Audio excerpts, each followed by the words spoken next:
नमस्कार दोस्तों।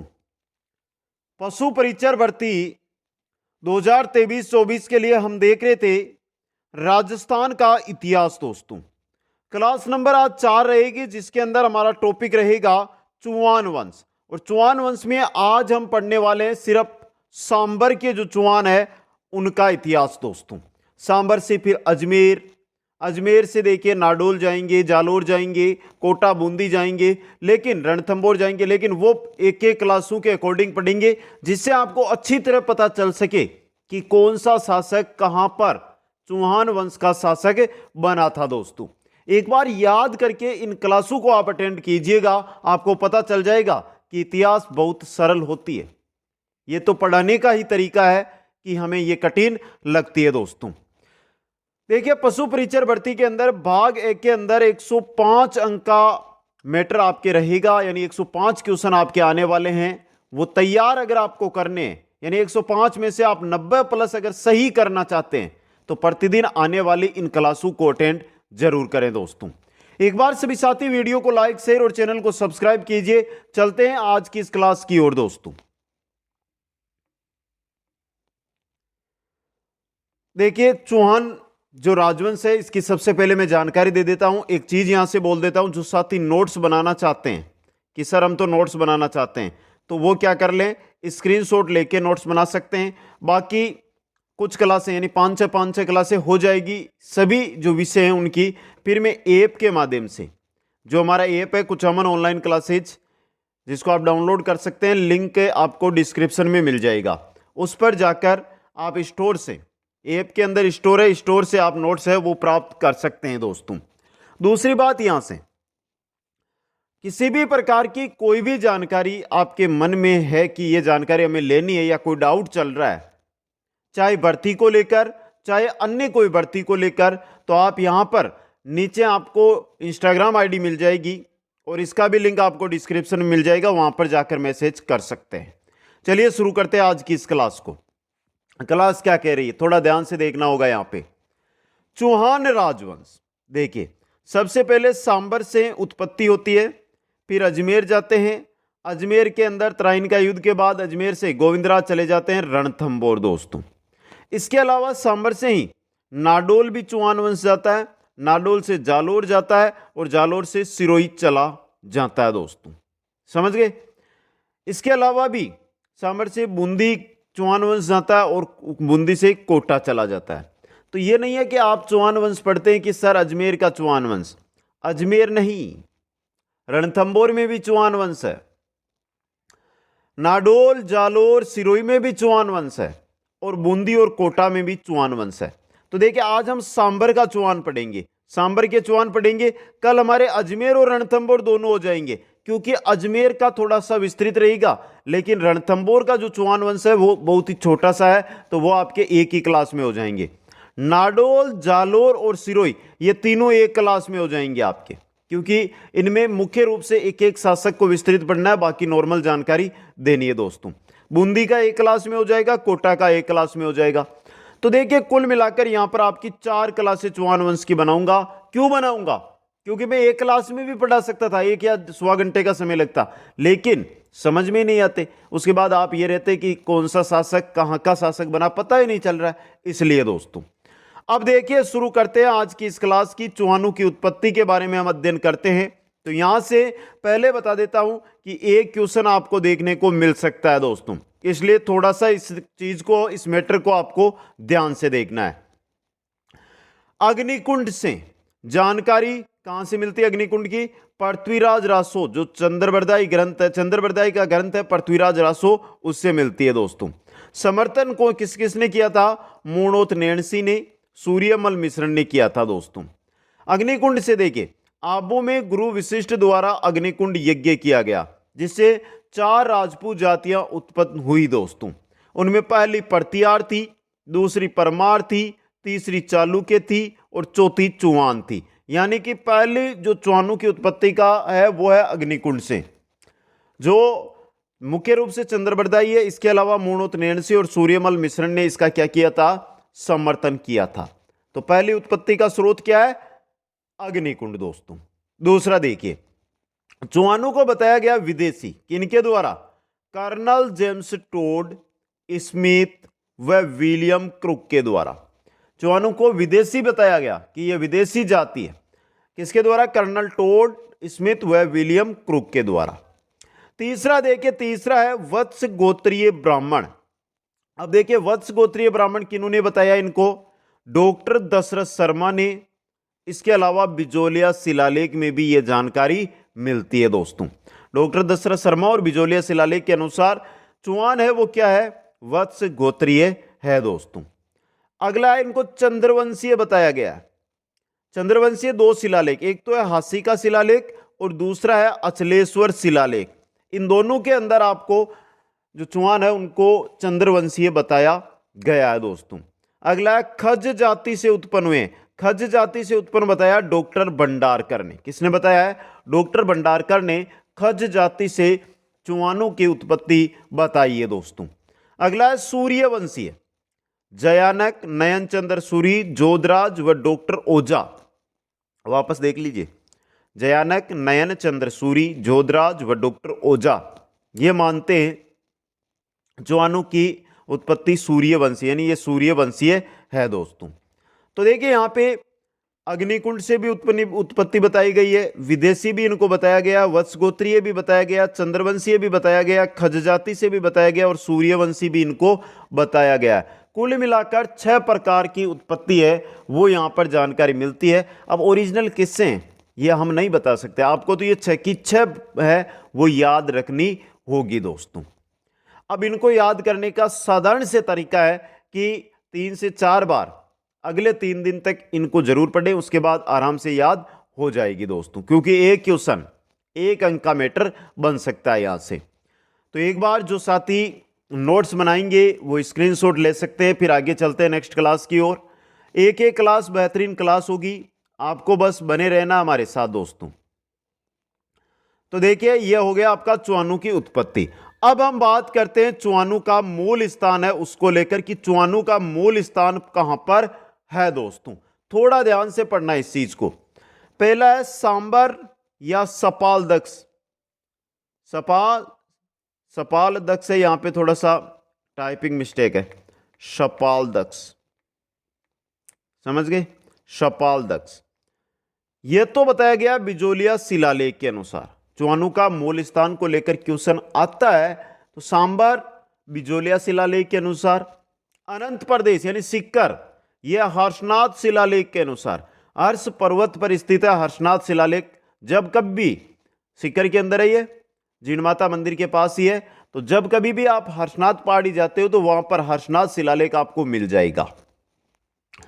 पुष्कर यानी मूल स्थान पुष्कर हमीर महाकाव्य व सुरजन चरित्र के अनुसार। हमीर महाकाव्य और सुरजन चरित्र जो ग्रंथ है इनमें जो चुआनू का मूल स्थान है, मुख्य स्थान है, जो उत्पत्ति स्थान है वो बताया गया है पुष्कर दोस्तों। ये तीनों ही चीजें आपके लिए इंपॉर्टेंट है दोस्तों। मूल स्थान को लेकर क्वेश्चन आते रहते हैं और आगे भी आ सकते हैं। चुआनू का मूल स्थान एक बार स्क्रीनशॉट ले लें जो साथी अपने नोट्स बनाना चाहते हैं। फिर आगे चलते हैं और जो सांबर के चुआन है उनकी जानकारी है वो शुरू करते हैं दोस्तों। मुख्य रूप से आपको इस चीज पर फोकस करना है जो मैंने अब स्टार बनाया है। चलिए दोस्तों, सांबर के चुआन। सांबर के चुआन दोस्तों, सबसे पहले शासक बने हैं वासुदेव चौहान, जो चौहान राजवंश के संस्थापक, आदि पुरुष या मूल पुरुष है दोस्तों। चौहान वंश के आदि पुरुष, चौहान वंश के संस्थापक, चौहान वंश के मूल पुरुष वासुदेव चौहान। कब बने शासक? कब बने ये शासक? 551 ईस्वी के अंदर। कहां पर? सांबर या सपाल दक्ष। वर्तमान में ये कहां पर है? जयपुर ग्रामीण जिले के अंदर स्थित है। किसमें है? जयपुर ग्रामीण जिले के अंदर स्थित है। राजधानी किसको बनाया था? अहिछत्रपुर, नागौर। अहिछत्रपुर जिसका नाम नागौर वर्तमान में है और बहुत बार ये क्वेश्चन एग्जाम में आया भी है। वासुदेव चौहान ने एक झील का निर्माण करवाया था जो सबसे बड़ी खारे पानी की झील है राजस्थान की, वो है सांबर झील दोस्तों, जिसकी जानकारी मिलती है बिजोलिया शिलालेख के अनुसार। किसके अनुसार? बिजोलिया शिलालेख के अनुसार इसकी जानकारी मिलती है। सांबर के जब भी चौहान आप पढ़ो तो एक चीज याद रखना कि वासुदेव चौहान से बहुत अधिक मात्रा में क्वेश्चन बनते हैं। अगर मैं क्वेश्चन बताऊं, पहला, चौहान वंश का संस्थापक, चौहान वंश का आदि पुरुष या चौहान वंश का मूल पुरुष, एक हो गया। चौहान वंश की प्रारंभिक राजधानी, दो हो गया। चौहान वंश की उत्पत्ति कहां पर हुई, सांबर, तीन हो गया। चौहान वंश के संस्थापक वासुदेव ने किस झील का निर्माण करवाया, सांबर झील का निर्माण किसने करवाया, सांबर झील की जानकारी किस ग्रंथ से मिलती है। समझ गए आप यहां पे? तो ये मैंने 6 क्वेश्चन तो आपको बता दिए, बाकी बनाने वाला क्वेश्चन कैसे ही बना सकता है। ये थे वासुदेव चौहान। एक बार स्क्रीनशॉट ले लीजिए, फिर आगे चलते हैं नेक्स्ट शासक की ओर। नेक्स्ट शासक से पहले थोड़ा बिजोलिया शिलालेख उसको देख लेते हैं। कब से आ रहा बिजोलिया शिलालेख, बिजोलिया शिलालेख? तो चलिए दोस्तों, ये बिजोलिया शिलालेख आपका, इसको देख लीजिए। कोई बड़ी जानकारी यहां से आपको इकट्ठी नहीं करनी है, नॉर्मल जानकारी है। देखिए, बिजोलिया शिलालेख का समय है 1170 ईस्वी का। रचयिता है गुणभद्र, ये क्वेश्चन इंपॉर्टेंट है मित्रों। समय 1170, रचयिता गुणभद्र का बिजोलिया के पार्श्वनाथ मंदिर में। बिजोलिया किसान आंदोलन भी पढ़ोगे आगे। बिजोलिया वर्तमान में भीलवाड़ा में है दोस्तों, और बिजोलिया के अंदर पार्श्वनाथ मंदिर है, वहां पर ये बिजोलिया शिलालेख मिलता है। लगाया किसने था? ये लगाया था जैन श्रावक लोलाक ने। जैन श्रावक लोलाक ने बिजोलिया शिलालेख है वो लगाया था। तो ये देखिए 4 लाइन है, चारों से 4 क्वेश्चन बन रहे हैं यहाँ पे, तो चारों का स्क्रीनशॉट लेकर इकट्ठा कर लीजिए दोस्तों। आगे चलेंगे फिर हम। जब भी हिस्ट्री पढ़ते हैं हम, जब भी हिस्ट्री हम पढ़ते हैं अगर, तो एक तो देखिए सन आप याद करते हैं। सन से रिलेटेड बहुत कम क्वेश्चन आते हैं, कम क्वेश्चन आते हैं, कम पर्सन आते हैं। स्थान अगर आप है ना, स्थान, इससे रिलेटेड क्वेश्चन आपको देखने को मिलते हैं, तो सन से ज्यादा स्थान पर फोकस करना आप। अब देखिए सन याद करते हो, सन से अच्छा उसके कोई भी जैसे रचयिता है, संस्थापक है, इनके बारे में भी, जगह, ये चीजें इंपॉर्टेंट है। चलिए दोस्तों, अगले शासक, शासक का नाम है दुर्लभ राज प्रथम। कौन है? दुर्लभ राज प्रथम दोस्तों। बहुत इंपॉर्टेंट जानकारी, यहां से भी क्वेश्चन बन सकता है। तो देखिए, पर्थियार शासक वत्सराज का सामंत था। ये पर्थियार शासक वत्सराज, जो हमने कब पढ़ा, गुर्जर पर्थियार में वत्सराज के बारे में पढ़ा था, उनका सामंत था दुर्लभराज प्रथम। त्रिपक्षीय संघर्ष में भाग लिया, वह मारा गया।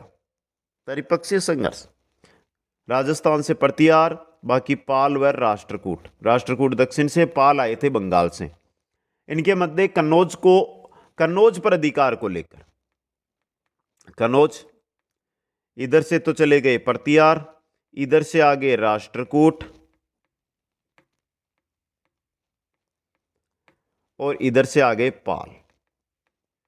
समझ गए? उसी समय जो दुर्लभराज है, ये चौहान वंश का शासक सांबर का बनता है, और ये पर्थियारू के साथ, किनके साथ? पर्थियारू के साथ जाता है कन्नौज, और वहां पर मारा जाता है दोस्तों। समझ गए? ये था दुर्लभराज प्रथम। याद इतना ही रखना है कि पर्थियार शासक वत्सराज का ये क्या था? सामंत था। आगे शासक बनता है गुहक प्रथम। देखिए, पर्थियार शासक नागभट्ट द्वितीय का सामंत है। ये पर्थियार शासक नागभट्ट द्वितीय का सामंत। दुर्लभराज तो वत्सराज का था, गुहक प्रथम है, ये नागभट्ट द्वितीय का सामंत है। निर्माण करवाया हर्षनाथ मंदिर सिक्कर का, जो चौहानों का क्या है? कुल देवता। हर्षनाथ मंदिर वहीं पर है जहां पर हर्ष शिलालेख है। कहां पर है? सिक्कर जिले की हर्ष पहाड़ी पर है दोस्तों। सिक्कर जिले की हर्ष पहाड़ी पर हर्षनाथ मंदिर, हर्ष पहाड़ी पर। समझ गए? कहां पर है? हर्ष पहाड़ी पर स्थित है दोस्तों। इंपॉर्टेंट है ये लिए, हर्ष पहाड़ी पर स्थित है हर्षनाथ मंदिर सिक्कर में। अब देखिए, जो हर्षनाथ मंदिर है वो हर्ष जी का मंदिर है, और हर्षी है ये चुआनू के कुल देवता है। ये भी क्वेश्चन इंपॉर्टेंट है। चुआनू के क्या है? कुल देवता है दोस्तों। तो ये है दुर्लभराज, गुहक प्रथम, दुर्लभराज और गुहक प्रथम दोस्तों। आगे चलिए नेक्स्ट के बारे में अगर हम चर्चा करते हैं तो शासक कौन आए हैं? शासक आए गुहक द्वितीय। इनकी बहन का नाम था कलावती। उनका विवाह करवाया था भोजराज के साथ, जो कहां के शासक थे? कन्नौज के शासक थे। एकमात्र यह जानकारी है, आज तक क्वेश्चन आया नहीं है, लेकिन आगे भविष्य में आता है, तो उसके लिए आप अपने नोट्स है उनके अंदर नोट कर लो इस चीज को। अगले इंपॉर्टेंट शासक आते हैं, वो आते हैं चंदनराज चौहान। चंदनराज चौहान दोस्तों, देखिए इंपॉर्टेंट फैक्ट यहां से बनेंगे। दिल्ली के तोमर शासक, नाम था रुद्र, को पराजित किया किन्होंने? चंदनराज चौहान ने। दिल्ली के तोमर शासक रुद्र को इन्होंने पराजित किया। अब देखिए पत्नी रुद्राणी, जो क्या थी? रुद्र की बहन थी। रुद्र की बहन थी जिसका नाम था रुद्राणी, उससे क्या कर लिया? चंदनराज चौहान ने विवाह कर लिया दोस्तों। रुद्राणी का अन्य नाम है आत्म प्रभा। आत्म प्रभा दोस्तों। शिव भक्त व योग क्रिया में क्या थी? ये निपुण थी। राजस्थान की योगिनी रानी कहा जाता है इसको। योग क्रियाओं में निपुण होने के कारण राजस्थान की योगिनी रानी। फैक्ट के साथ क्वेश्चन बन सकता है एग्जाम में, तो इस चीज को थोड़ा सा ध्यान से नोट कर लेना, स्टार बना लेना। रुद्राणी या आत्म प्रभा चंदनराज चौहान की यह पत्नी थी। थोड़ा ध्यान से रट लेना, यह क्वेश्चन आ सकता है मित्रों, इंपॉर्टेंट बनता है ये क्वेश्चन। प्रतिदिन 1000 दीपक जलाकर पुष्कर झील में समर्पित करती थी। तो क्वेश्चन देखिए, यहां से ये मान के चलिए, ये जो पूरा मैटर आया है ना आपका, ये मैटर, ये पूरा का पूरा मैटर आपके लिए इंपॉर्टेंट है। तो इस चीज को ध्यान से, जो भी चीज इंपॉर्टेंट होती है स्टार बनाकर मैं बता देता हूं। देखिए तोमर शासक रुद्र को पराजित किया है, उसकी बहन रुद्राणी से विवाह किया है। रुद्राणी का अन्य नाम आत्म प्रभा है। राजस्थान की योगिनी रानी कहते हैं क्योंकि योग क्रियाओं में यह निपुण थी। प्रतिदिन 1000 दीपक जलाकर पुष्कर झील में समर्पित करती थी। यानी कि आज तक 20 बार आ चुका है ये क्वेश्चन, 20 बार आ चुका है ये क्वेश्चन, इसीलिए आपको बोल रहा हूं दोस्तों। यह है चंदनराज चौहान जो आपके सामने, ले लीजिए स्क्रीनशॉट। फिर चलते हैं आगे। अगले शासक आते हैं हमारे, वो आते हैं वाकपतिराज। वाकपतिराज उपाधि महाराजा की, प्रथम चौहान शासक। कौन? जिनको महाराजा की उपाधि दी गई वो है वाकपतिराज, प्रथम चौहान शासक जिनको महाराजा की उपाधि दी गई। इतना ही है। अगले शासक है सिंहराज, उपाधि है महाराजा धीराज की। उपाधि क्या है इनकी? महाराजा धीराज। महाराजा धीराज की उपाधि इनको दी गई दोस्तों। इंपॉर्टेंट है ये भी, समझ गए? बताइए दोस्तों, एक एक जानकारी इंपॉर्टेंट रहेगी। वाकपतिराज, सिंहराज। आगे चलिए दोस्तों, अगले शासक आते हैं विग्रहराज। विग्रहराज द्वितीय दोस्तों 1965 ईस्वी में शासक बना। प्रारंभिक शासकों में सबसे शक्तिशाली या सबसे प्रभावशाली व योग्य शासक है ये। चौहान चालुक्य के मध्य शत्रुता, चौहान और चालुक्यों के मध्य इनके समय शत्रुता उत्पन्न हो जाती है। चालुक्य शासक थे मूलराज प्रथम को इन्होंने पराजित किया और निर्माण कराया आशापुरा माता का मंदिर, बड़ौच गुजरात के अंदर है उसका निर्माण। तो विग्रहराज को लेकर जो क्वेश्चन बनता है वो देखिए। पहला क्वेश्चन कि चौहानों का सबसे शक्तिशाली पहला शासक तो विग्रहराज द्वितीय था। चौहानों और चालुक्यों के मध्य किस शासक के समय शत्रुता उत्पन्न हुई? तो विग्रहराज द्वितीय था। चौहान शासक चालुक्य शासक मूलराज को किसने हराया? तो विग्रहराज द्वितीय था। आशापुरा माता का मंदिर कहां पर स्थित है? बड़ौच गुजरात में, जिसका निर्माण किसने करवाया? विग्रहराज द्वितीय ने कराया दोस्तों। तो यहां से क्वेश्चन है आपके बन सकते हैं, अच्छे क्वेश्चन बन सकते हैं, एक एक इंपॉर्टेंट है। यहां पे स्क्रीनशॉट ले लीजिए एक बार, फिर आगे चलते हैं नेक्स्ट शासक की ओर। चलो यहां पे देख लो, ये भी दुर्लभराज भी देख लो। दुर्लभराज, दुर्लभराज की उपाधि थी दुर्लभ मेरु, यानी दुर्लभ मेरु मतलब जिसकी आज्ञा का उल्लंघन ना करें, जिसकी आज्ञा का उल्लंघन ना करें। दुर्लभराज उपाधि याद रखनी है, दुर्लभ मेरु। अब की बार जो हम प्रश्न करवाएंगे ना, वो मात्र 6 से 10 तक के रहेंगे। क्वेश्चन जो हम मैटर पढ़ रहे हैं ना, उसी के आधार पर आपके क्वेश्चन रहने वाले हैं। और क्वेश्चन भी 1-2 दिन में जो क्लास से हमारी थ्योरी हो चुकी है, उनके क्वेश्चन आपके सामने लेकर आ जाएंगे। अब आगे चलिए दोस्तों, नेक्स्ट आते हैं हमारे गोविंदराज तृतीय। उपाधि है वेरिद्रट। क्या उपाधि है? वेरिद्रट। अगले शासक बनते हैं वागपति राज द्वितीय। पुत्र लक्ष्मण चौहान ने 1960 ईस्वी में नाडोल में चौहान वंश की स्थापना की। एक चीज यहां से याद रखना, जब हम नाडोल जाएंगे, नाडोल, जालोर, सांचो, जालोर, सिरोही है, उसका चौहान वंश पढ़ेंगे, तो ये वागपति राज द्वितीय है ना, इन्हीं का पुत्र है लक्ष्मण चौहान। यह जाएगा यहां पे नाडोल। कहां चला गया है? नाडोल चला गया है, सांबर से नाडोल। यह बीच में अजमेर में नहीं रुका है, सीधा सांबर से नाडोल चला गया है दोस्तों। वागपति राज का ही पुत्र है लक्ष्मण। नाम क्या है? लक्ष्मण। ये याद रखना आपको। यहां से इतना ही है आपके लिए। आगे देखिए नेक्स्ट शासक की ओर चलते हैं। वागपति राज द्वितीय याद रख लेना मित्रों, क्योंकि इन्हीं का पुत्र जाएगा नाडोल। अगला है पृथ्वीराज प्रथम। उपाधि परम भट्टारक महाराजा धीराज परमेश्वर। परम भट्टारक महाराजा धीराज परमेश्वर जो सांबर के चौहान है, उनमें यह उपाधि है पृथ्वीराज प्रथम को प्राप्त। तुर्क सेना का विजेता, यानी तुर्क सेना को इन्होंने पराजित किया था।